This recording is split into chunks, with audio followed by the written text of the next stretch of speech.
कल्पना कीजिए, हजारों फीट की ऊंचाई पर बर्फ से ढकी अमरनाथ गुफा के पास, जहां इंसान भी बड़ी मुश्किल से पहुंच पाता है, वहां अचानक प्रकट होता है सैकड़ों वानरों का झुंड। न कोई फल, न खाना, न जंगल। फिर भी ये बंदर आखिर वहां पहुंचे क्यों?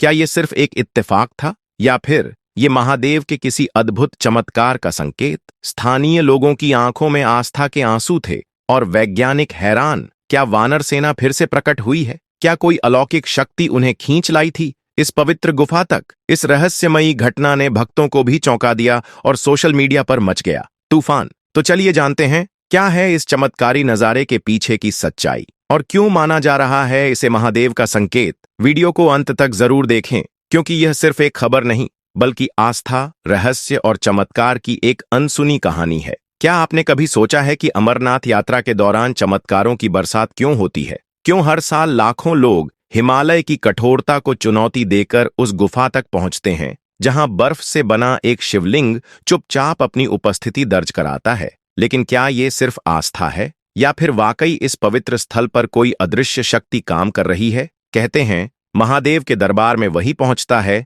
जिसे स्वयं शिव बुलाते हैं। यह गुफा एक तीर्थ स्थान नहीं, एक आध्यात्मिक ऊर्जा का केंद्र है, जहां साल दर साल तूफान आते हैं, बर्फबारी जान लेती है और कई बार आतंक का साया भी मंडराता है। लेकिन श्रद्धालुओं की आस्था न टूटती है, न झुकती है। हर साल जब कोई श्रद्धालु ठंडी हवाओं में सांस लेते हुए चढ़ाई करता है, तो मानो वो सिर्फ रास्ता नहीं चढ़ रहा होता, वो शिव तक पहुंचने की परीक्षा दे रहा होता है। और जब भी संकट आता है, ऐसा लगता है जैसे महादेव खुद अपने किसी रूप में धरती पर उतर आते हैं। और हाल ही में जो कुछ हुआ, उसने तो पूरी दुनिया को चौंका दिया। बर्फ, तूफान, आतंक नहीं, इस बार शिवभूमि की ओर बढ़ा सैकड़ों वानरों का एक झुंड। न खाना, न छाया, न कोई जंगल। फिर क्यों पहुंचे ये वानर सीधे अमरनाथ गुफा के पास? क्या ये सिर्फ संयोग था, या फिर हनुमान जी का कोई अदृश्य संकेत? कहते हैं, जहां संकट होता है, वहां संकट मोचन अपने आप प्रकट हो जाते हैं। और जब बात महादेव के भक्तों की हो,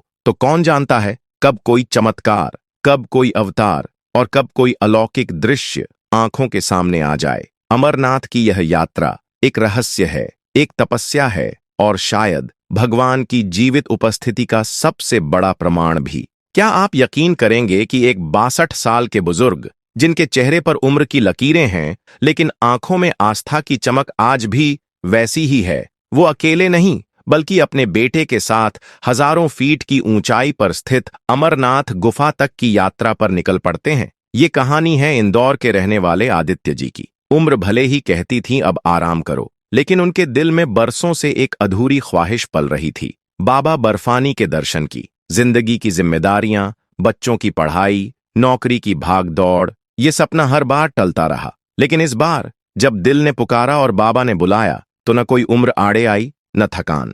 आदित्य जी ने अपने बेटे कियान का हाथ थामा और निकल पड़े उस रहस्यमयी यात्रा पर, जो सिर्फ एक तीर्थ नहीं, एक आध्यात्मिक अनुभव भी था। यात्रा की शुरुआत पहलगाम से हुई, और तभी कुछ अजीब हुआ। उन्होंने देखा कि कुछ बंदर बिना किसी डर या घबराहट के उनके साथ साथ चल रहे थे। पहले तो उन्होंने सोचा कि शायद ये इत्तेफाक है, लेकिन जैसे जैसे वो आगे बढ़े, वो बंदर भी उनके साथ ही शेषनाग झील तक आ पहुंचे। कड़ाके की ठंड, ऊंची चढ़ाई, कम होती ऑक्सीजन, और इन कठिन परिस्थितियों में उन बंदरों का लगातार साथ बने रहना, क्या ये महज संयोग था, या बाबा बर्फानी का कोई इशारा? आदित्य जी हैरान थे, लेकिन डरते नहीं थे। उन्होंने इन सवालों को मन में रखा और विश्राम के लिए ठहर गए, क्योंकि अगली सुबह उन्हें फिर चढ़ाई शुरू करनी थी। लेकिन अब ये यात्रा सिर्फ एक दर्शन भर की नहीं रही, अब ये एक चमत्कारिक अनुभव बन चुकी थी, एक ऐसी कहानी जो उनके जीवन की धड़कन बन गई। असली हैरानी तब हुई जब अगली सुबह सूरज की पहली किरण के साथ जैसे ही आदित्य जी और उनके बेटे कियान ने आगे बढ़ने की तैयारी की, उन्होंने देखा कि वो बंदर भी वहीं खड़े थे, जैसे उनका इंतजार कर रहे हों। क्या ये वही बंदर थे जो कल उनके साथ पहलगाम से शेषनाग तक आए थे? क्या ये सिर्फ एक इत्तेफाक था, या बाबा बर्फानी की कोई अदृश्य लीला? और सबसे बड़ा सवाल, ये बंदर आखिर कहां जा रहे थे? दिल में सवालों का सैलाब लेकर आदित्य जी और बाकी श्रद्धालु आगे बढ़े। अब की बार मंजिल थी पंचतरणी, करीब 13 किलोमीटर की बेहद खतरनाक और ऊंची चढ़ाई, पतली पगडंडियां, हर कदम पर चुनौती और साथ में चल रही हल्की हल्की ठंडी हवा जो अपने साथ धूल मिट्टी भी उड़ाकर ला रही थी। यहां तक पहुंचना कोई आसान बात नहीं थी, लेकिन कहते हैं ना, जिसे महादेव बुलाते हैं उसे रास्ते भी खुद ब खुद रास्ता दे देते हैं। आखिरकार आदित्य जी, कियान और बाकी श्रद्धालु पंचतरणी बेस कैंप पहुंच गए। यह जगह वैसे तो बेहद खूबसूरत थी। 5 पवित्र नदियों का संगम, चारों ओर बर्फ से ढकी चोटियां और मन को छू लेने वाली वादियां। लेकिन शाम ढलने लगी और मौसम का मिजाज बदलने लगा। धीरे धीरे काले बादल घिरने लगे और ठंडी हवाओं ने रेंगना शुरू कर दिया। रात गहराने लगी। पंचतरणी से अमरनाथ गुफा सिर्फ 5 किलोमीटर दूर थी और आदित्य जी ने कियान से कहा, बस बेटा, कल बाबा बर्फानी के दर्शन कर लेंगे और मेरा ये सपना पूरा हो जाएगा। लेकिन क्या सच में सब कुछ इतना आसान होने वाला था? शाम के करीब 7 बज चुके थे। सभी लोग अपने अपने टेंट में आराम करने की तैयारी कर रहे थे, पर किसे पता था कि उस रात कुछ ऐसा होने वाला है जिसे देखकर हर कोई कांप उठेगा। अचानक एक तेज आवाज आई, जैसे किसी ने टेंट पर भारी पत्थर फेंक दिया हो। आदित्य जी और कियान घबराकर बाहर निकले और जो उन्होंने देखा उसे देखकर उनके रोंगटे खड़े हो गए। टेंट के बाहर सैकड़ों बंदरों का झुंड खड़ा था। हर बंदर ताकतवर, चौकन्ना और बेचैन। कुछ बंदर टेंट को खींच रहे थे, कुछ टेंट की रस्सियां नोच रहे थे, तो कुछ इधर उधर उछल कूद मचाकर अजीब आवाजें निकाल रहे थे।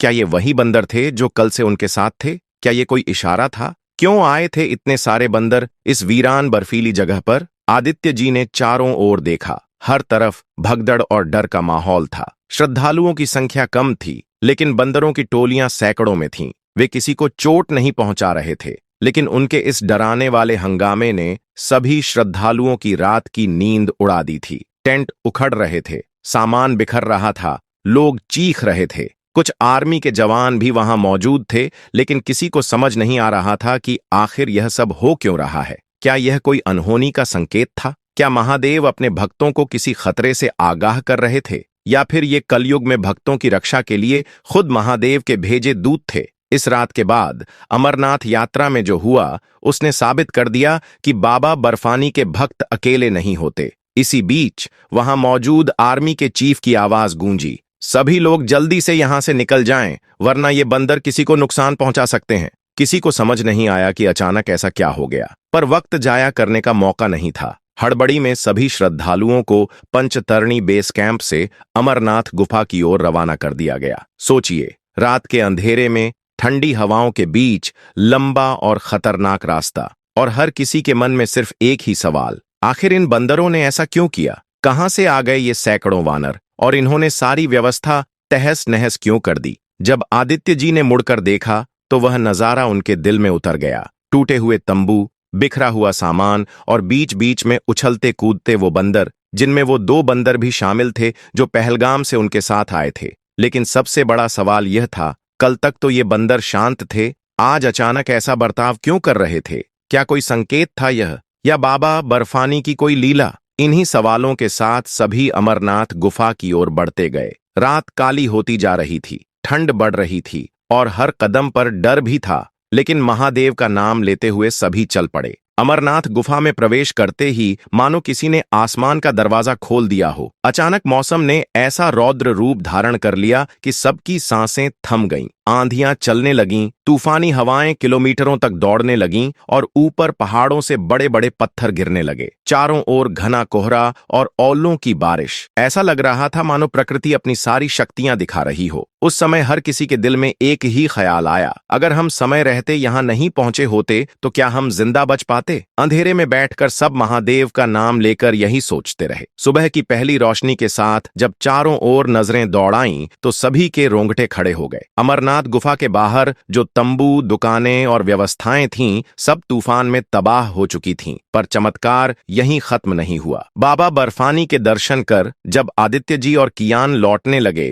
तभी उनकी नजर सामने गई और उनकी आंखें फटी की फटी रह गईं। वो बंदरों का वही झुंड फिर वहां था, पर इस बार न कोई शोर न कोई ऊधम। वो सब शांत थे, मानो किसी दिव्य ऊर्जा में लीन हो। कुछ बंदर अमरनाथ गुफा के पास जाकर खेल रहे थे, कुछ एकटक शिवलिंग की ओर देख रहे थे और फिर कुछ ही पलों में सब अचानक गायब हो गए, जैसे कभी वहां थे ही नहीं। थोड़ी देर बाद खबर आई कि पंचतरणी बेस कैंप पूरी तरह तबाह हो चुका है। अगर वो सभी लोग वहां रुक गए होते तो शायद कोई बच नहीं पाता। अब सवाल उठता है, क्या ये महादेव की लीला थी? क्या इन वानरों के जरिए बाबा बर्फानी ने अपने भक्तों को समय पर वहां से हटाया ताकि उनकी जान बच सके? क्या वाकई संकट में महादेव अपने भक्तों की रक्षा करने खुद किसी न किसी रूप में आते हैं? यह घटना सिर्फ आदित्य जी की नहीं, बल्कि हर उस व्यक्ति की आंखें खोलने वाली है जो महादेव की शक्ति पर शक करता है। रात के अंधेरे में वहां अचानक पहाड़ों से चट्टानें गिरने लगीं। तूफानी हवाओं ने पलक झपकते ही सभी तंबू और व्यवस्थाओं को तहस नहस कर डाला। अब सोचिए, अगर उस समय वहां पर वो वानरों का झुंड नहीं आया होता तो शायद उस रात सैकड़ों श्रद्धालुओं की जान चली जाती। वहां मौजूद हर किसी ने महसूस किया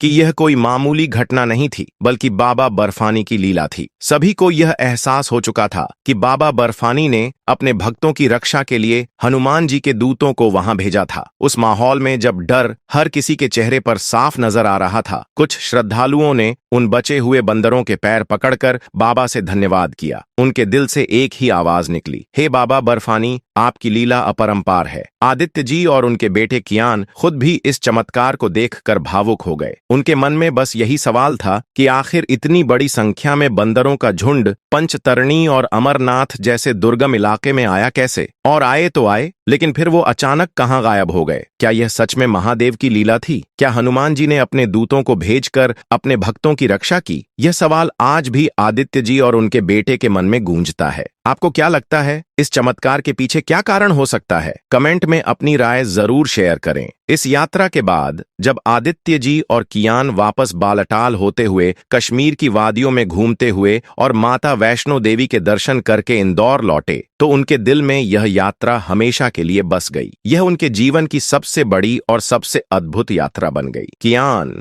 जो पहले भगवान पर ज्यादा विश्वास नहीं करता था, इस अनुभव के बाद महादेव और हनुमान जी का भक्त बन गया। उसका भरोसा बाबा भोलेनाथ पर पहले से कहीं ज्यादा मजबूत हो गया। दोस्तों, यह घटना हमें यह बताती है कि अमरनाथ कोई साधारण गुफा नहीं है। यह वह स्थान है जहां साक्षात देवाधिदेव महादेव अपने भक्तों के बीच विराजते हैं। यहाँ सिर्फ हिम शिवलिंग नहीं, बल्कि ईश्वर की जीवित उपस्थिति महसूस होती है। संकट चाहे किसी भी रूप में आए, महादेव हर युग में, हर परिस्थिति में अपने भक्तों की रक्षा किसी न किसी रूप में करते हैं। कभी हवा की चेतावनी बनकर, कभी किसी जीव के रूप में, तो कभी खुद प्रकट होकर वह अपने भक्तों को बचा लेते हैं। अमरनाथ की यात्रा सिर्फ एक धार्मिक यात्रा नहीं, बल्कि यह एहसास दिलाती है कि इस हिम शिवलिंग के पीछे कोई साधारण शक्ति नहीं, बल्कि एक अदृश्य, अनंत और अपार चेतना है जो हर पुकार सुनती है और हर भक्त की रक्षा करती है। कई संतों का मानना है कि अमरनाथ की यह गुफा आज भी बाबा बर्फानी यानी स्वयं भोलेनाथ का निवास स्थल है। कहा जाता है कि इसी गुफा में देवों के देव महादेव ने माता पार्वती को अमर कथा सुनाई थी, और वही अमर रहस्य आज भी इन बर्फीली दीवारों में गूंजता रहता है। कहते हैं, जब कोई भक्त गुफा में प्रवेश करता है और बाबा बर्फानी के दर्शन करता है, तो वहां का वातावरण, वहां की कंपन और वहां की गूंजती आवाजें अपने आप ही यह एहसास दिला देती हैं कि यह स्थान साधारण नहीं है। कौन जानता है,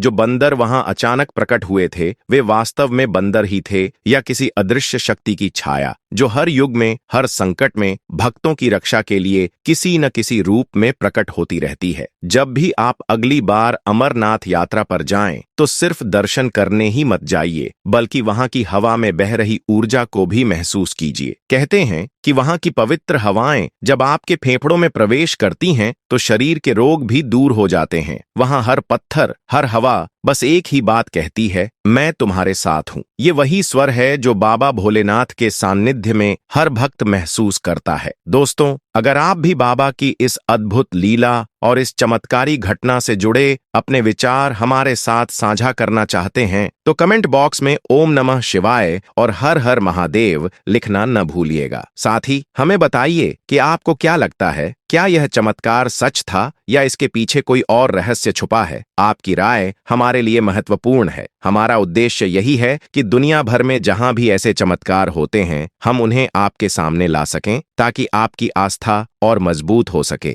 दोस्तों, अगर इस चमत्कारी घटना ने आपके मन में भी श्रद्धा और रोमांच जगा दिया, अगर आपको भी बाबा बर्फानी की यह अद्भुत लीला सुनकर लगा कि सच में महादेव अपने भक्तों की रक्षा करने के लिए किसी न किसी रूप में आ ही जाते हैं, तो इस वीडियो को अभी लाइक कर दीजिए। ये सिर्फ एक कहानी नहीं, एक एहसास है उस असीम शक्ति का जो हर संकट में अपने भक्तों के साथ खड़ी रहती है। आज भी लाखों लोग यह मानते हैं कि अमरनाथ की यात्रा केवल संयोग नहीं, साक्षात शिव के बुलावे से ही संभव होती है। लाइफ में एक न एक बार हर भक्त अमरनाथ की यात्रा करने का सपना देखता है, और ऐसे में यह कहानी उन सभी के लिए एक प्रेरणा बन सकती है। इस वीडियो को अपने व्हाट्सएप ग्रुप्स, फैमिली ग्रुप्स और सोशल मीडिया पर जरूर शेयर करिए, ताकि और लोग भी जान सकें कि महादेव अपने भक्तों के लिए कैसे चमत्कार करते हैं। अगर आप भी महादेव और सनातन संस्कृति में आस्था रखते हैं और चाहते हैं कि आपके जीवन में भी हमेशा भोलेनाथ का आशीर्वाद बना रहे,